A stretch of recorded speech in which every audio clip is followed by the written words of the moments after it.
Today is Oklahoma's first execution in almost 7 years. Hundreds of new laws will be enacted in the state on Monday, and damaging winds blow through Norman. We'll keep you updated. This is OU Nightly.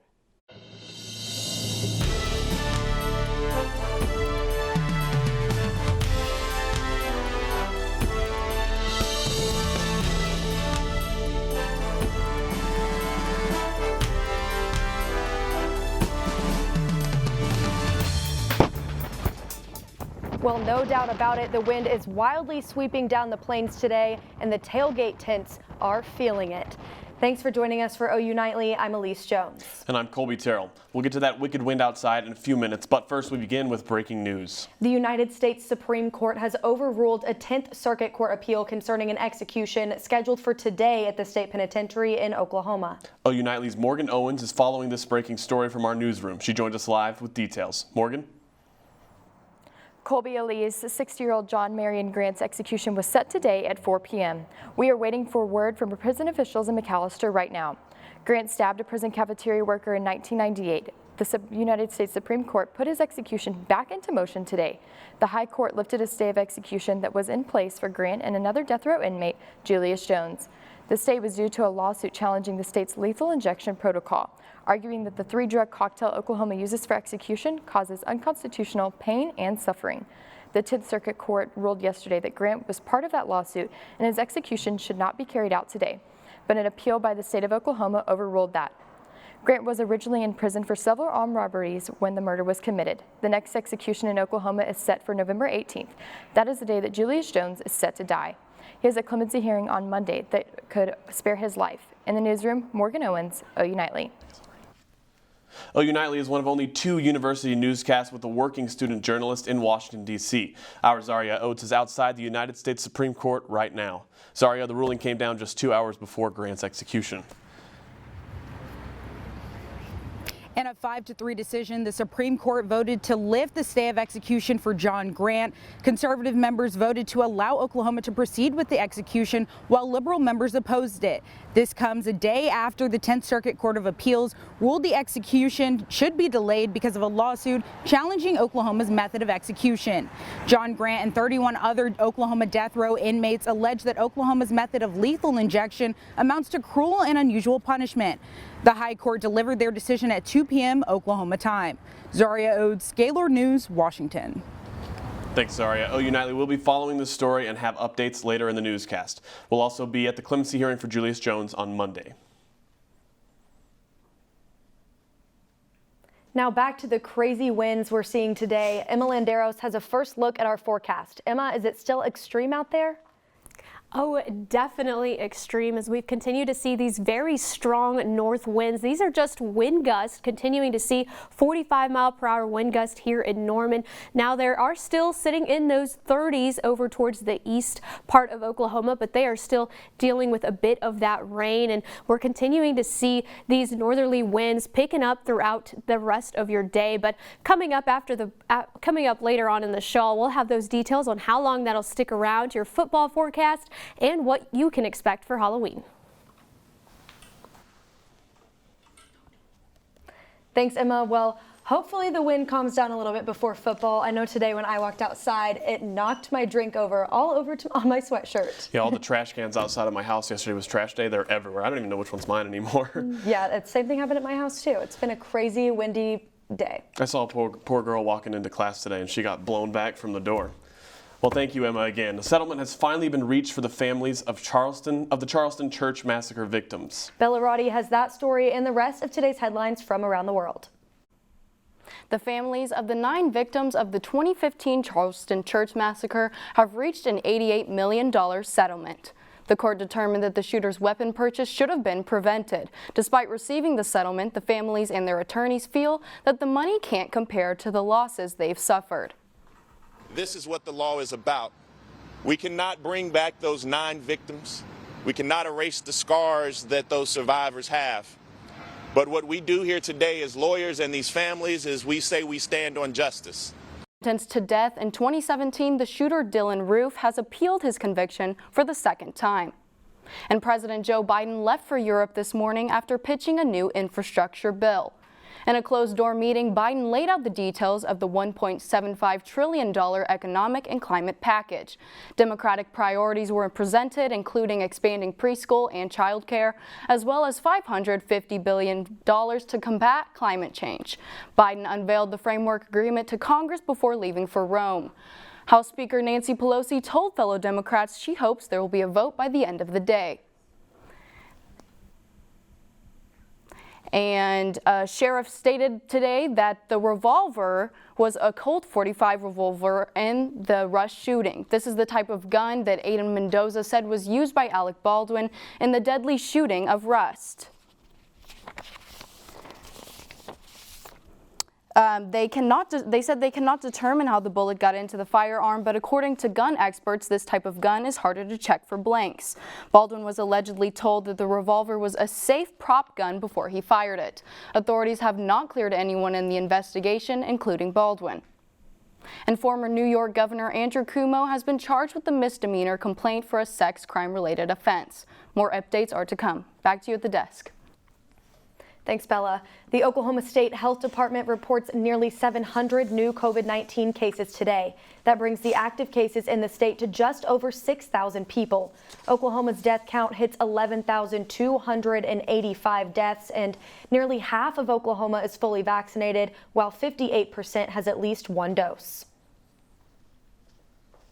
Almost 2 years into the pandemic, humans are familiar with vaccines. Now they're branching out to animals. The Oklahoma City Zoo is now vaccinating select species to prevent cases of COVID-19. Primates like the great apes create concern because of how closely related they are to humans. Another species that has been affected by COVID-19 are cats. The vaccine is not fully approved, but the OKC Zoo is allowed to administer the shot to some of the zoo's species. Barely any side effects were shown in vaccinated animals. Great. We didn't see any side effects or any issues from it. All of our animals that were vaccinated did it voluntarily. So they're all trained to present either their arm or their hip, and they willingly take those injections. The goal of the OKC Zoo is to protect their animals against COVID-19. Well, Apple is aiming to help users navigate the post-pandemic world. Get out your Apple products and start the updates. We'll tell you how to use this new feature. Plus, the American Music Awards have released their nominations. Find out which pop stars fans will vote on when we return.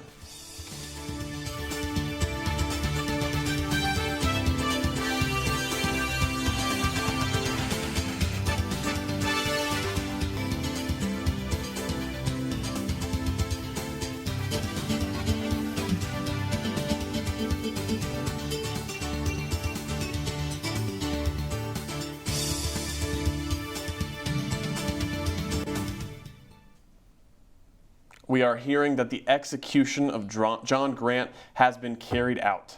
Let's go to our partners at News 9 in Oklahoma City for coverage. Witnessed about 14 executions, and so I've never witnessed that before. The convulsions seem to be somewhat similar to what I witnessed in the Clayton Lockett execution, although he appeared to be somewhat conscious. Lockett did. I couldn't tell if he was conscious when he was convulsing. You couldn't tell Grant was conscious during the convulsions? No, but he was breathing, and he did continue to breathe all the way until after the second drug started to flow. So. Were his curse words directed at anybody, or just in general? They were just pretty general, I think. His first words were, "Let's go, let's go, let's go." And then when they raised the curtain, that's when he started screaming profanity. Was when they started reading the order of execution. It's really when he started screaming over. And they turned the volume off. Yeah. Oh, so they cut him off? Right. Yeah. Is that normal operating procedure when? Typically after the last words are given, then they do cut the mic off. Okay. He was strapped to the gurney when he was issuing this. Yeah, for the whole duration. And he wasn't moving when they closed the curtain? Oh, no. He had been declared dead at that point. Okay, thank you guys for serving as witnesses. Thank you. Thank you, Tom. That was coverage from our partners at News 9. Now we're going to move on to our next story. More than 350 new laws will take effect in Oklahoma next Monday.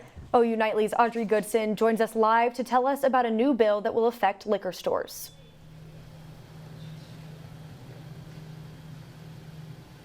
Alyse, Kolby, I'm here at Captain Jack's Liquor where they told me they hadn't heard about Senate Bill 646 until today. But after doing a little bit more research, they say they're all for it. Senate Bill 646 will allow liquor stores to regulate weapons. With the permission of store owners, employees are now allowed to carry guns. Terry Sterling, owner of Captain Jack's Liquor, says he will allow his employees permission. I'm not opposed to it. I'm really not. I'm not opposed to any store owner or any store clerk being able to protect themselves.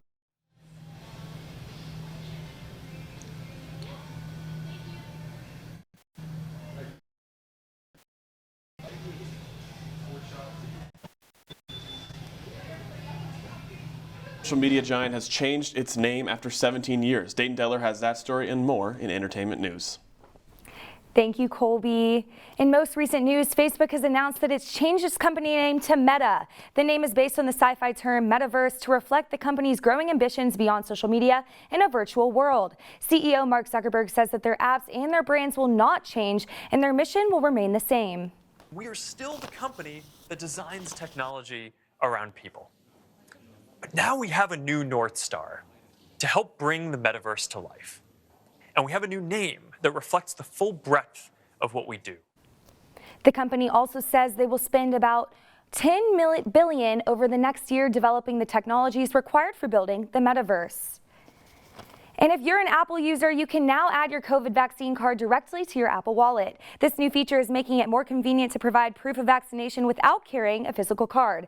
The wallet card shows your name, which vaccines you received, dates of doses, healthcare provider, and a QR code for scanning. It is available to iPhone and iPod users that are running the new update, iOS 15.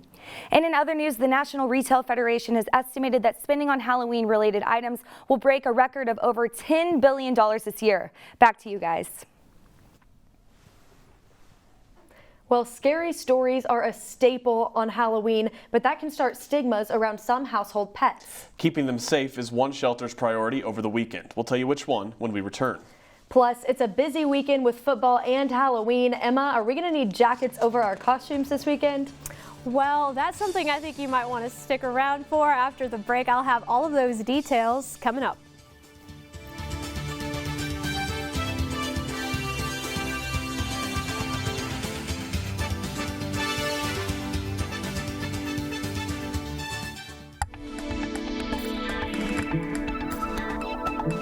And welcome back to OU Nightly. Current temperatures right now, we are sitting in those mid to upper 60s overall for here central Oklahoma and towards the west. But over here towards the east, they are sitting a little bit cooler in those low 50s. Miami at 49 degrees, and that's because they're still dealing with that front that's kind of sticking around, continuing to produce these light showers just pretty much for the remainder of the day. And they're also not dealing nearly as bad with the winds conditions as we are here in central Oklahoma. Those current wind gusts right now, 40 miles per hour. But I do want to mention that the max wind gust we've saw today here in Norman is 54 miles per hour. And just a little bit towards the west, they saw 58 miles per hour. So it has just been a crazy windy day with those strong northerly winds. And again, over here towards the east where they're seeing a little bit more of that cloud coverage, they're not nearly as strong. But again, still seeing that high wind warning towards the west, and then here in Norman, mainly central Oklahoma towards the east, just that wind advisory continuing to stick around until 7 p.m. tonight. And again, those conditions for us are going to be slightly chilly. 49 here in Norman over towards that panhandle, 37 degrees. They are going to be very chilly tonight, continuing to see those strong winds out of the north at 25 miles per hour. We're sticking right around normal for this time of year, but for Saturday, if you are planning to head down to the Texas Tech game, plan to be in those 70s, not cooling off much. We'll just be in those mid 60s. Overall, I would call it the near perfect conditions for football weather. And again, for your trick-or-treat forecast later, expect to be in those 50s, still seeing a little bit of that cloud coverage. It'll just be spooky and might be a little bit chilly as well. And for the remainder of your week, continuing to see those 60s before we cool off into those 50s by the end of next week. Thanks, Emma. Well, the month of October in the pet world is strictly known as Black Cat Awareness Month. OU Nightly's Avery Gorman reports how this month helps adoption awareness and protects black cats everywhere. Black cats for centuries have been labeled as bad luck and statistically have been adopted less for this reason. Black cats in shelters are 2/3 less likely to be adopted than white cats and only half as likely to be adopted as tabbies. The month of October is used to bring awareness to the fact that black cats are not adopted as often as other cats. We found a litter of 5 kittens and nobody wanted her. I feel like a special bond with her since I feel like she really wasn't wanted. On Halloween, animals everywhere are in danger because of the increase of people on the streets. Black cats in particular are at risk because of the folklore surrounding them and the holiday itself. Some animal shelters suspend the adoption of black cats through the week of Halloween, but Norman Animal Shelter here says that they are not doing that, but applications are still needed. The folklore around black cats allows them to be targets to people around Halloween, but there are ways to keep your black cats and other animals safe through the holiday weekend. First and foremost, you need to keep your cat in the house. They usually start doing activities, so you're going to see an increase of traffic, even people that don't have ill intentions. It's just better for the week preceding up to Halloween and for sure on Halloween to keep your cats in the house if you can at all. Avery Gorman, OU Nightly. The Norman Animal Shelter suggests if you can't keep your animals in the house, to keep them in the garage or cage to ensure their safety. The Red Raiders travel to Norman on Saturday to take on the 8-0 undefeated Sooners. Well, Stone Weber will preview the game for this Halloween weekend. Stone? Texas Tech and OU are prone to high-scoring affairs. Could that happen again this Saturday? And a rookie shines as the Thunder secure their first win of the season. Sports is next.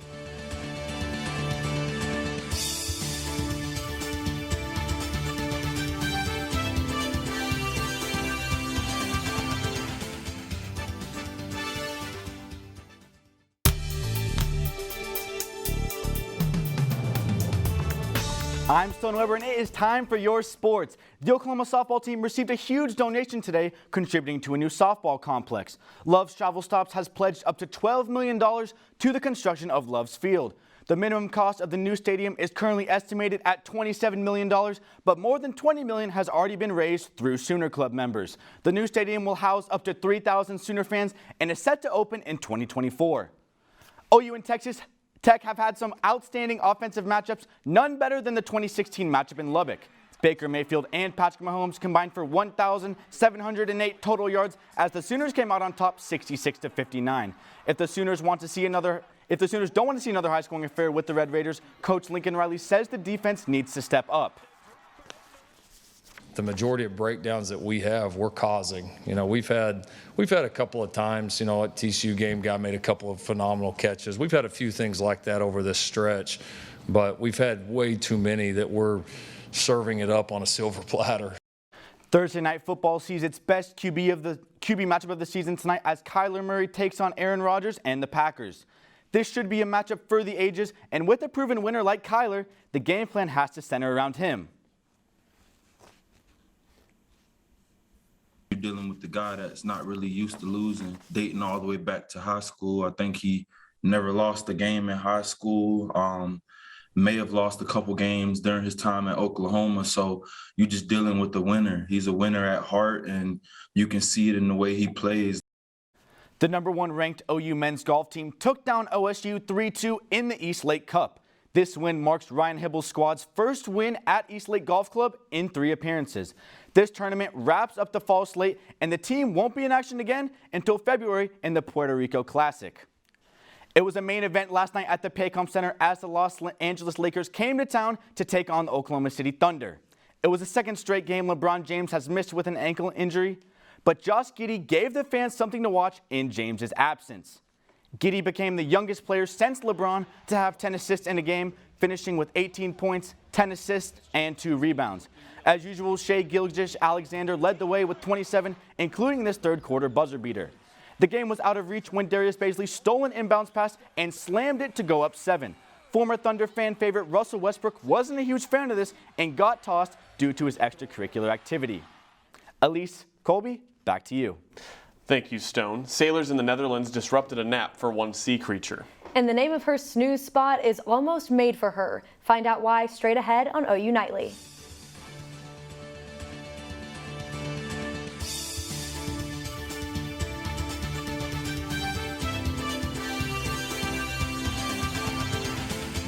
I'm Jayden Brannon at the OU Nightly Update Desk. John Marion Grant was executed today at 4:21 p.m. by lethal injection. This execution was granted after his stay of execution was lifted by the U.S. Supreme Court. The execution took place at the Oklahoma State Penitentiary in McAlester. This is the first execution by the Oklahoma State Department of Corrections since 2015. Back to you in the studio. Thank you for the update, Jayden. Well, today off the coast of the Netherlands, a walrus's nap was interrupted by sailors. This is the first sighting of a walrus in the area in 23 years. And it's almost like the napping spot was made for her. She was sleeping on a walrus-class submarine. Yeah, and Emma has one last look at how long these wind gusts will last for us now. Emma?